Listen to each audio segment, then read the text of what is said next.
Et voici Amélie avec quelques conseils pour bien coexister avec les animaux sauvages.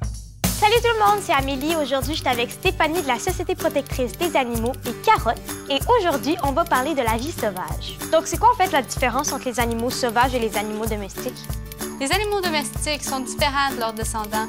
On a changé leur gène depuis des milliers d'années.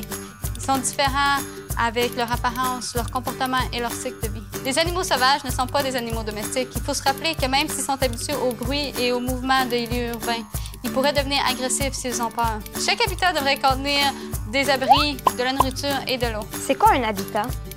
L'habitat, c'est le lieu naturel où vit l'animal, un être humain ou des plantes. Pourquoi les animaux sont attirés par nos maisons?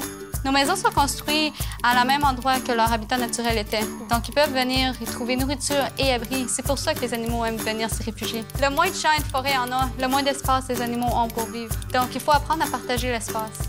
C'est important de jamais laisser de la nourriture dehors ou d'essayer de nourrir la faune sauvage. On veut vraiment qu'ils restent indépendants de nous. C'est quoi les problèmes les plus communs qu'on peut voir? Il y en a plusieurs, mais le plus commun, je dirais, c'est la destruction de la propriété privée par des écureuils ou des ratons laveurs. Les femelles enceintes qui cherchent un abri pour donner naissance, c'est quel endroit qui pourrait les attirer? Ça pourrait être des cheminées, des greniers, sous un balcon ou sous des marches. Un peu partout où ils pourraient aller se cacher. Par exemple, on voit souvent des moufettes qui ont fait des nids sous des cabanons. C'est dangereux quand on laisse nos chiens aller dehors puis qu'ils font face à face avec la moufette. C'est jamais recommandé de nourrir ou de donner à boire à un bébé animal.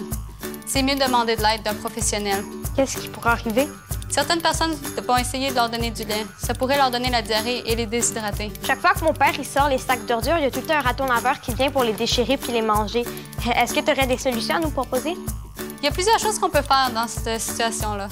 On pourrait laisser les sacs à ordures dans le garage aussi longtemps que possible et les sortir seulement le matin de la cueillette. On peut aussi rincer les cannes de nourriture avant de les mettre dans le sac à ordures. Comme ça, il va y avoir moins d'odeur pour attirer la vie sauvage. Une dernière solution pourrait être d'acheter une poubelle avec un couvercle qui a une serrure. Les ratons laveurs ont des petits doigts, donc des fois, ils sont assez intelligents pour ouvrir des sacs à ordures. Donc, merci tout le monde à la maison. On se dit à la prochaine. Bye!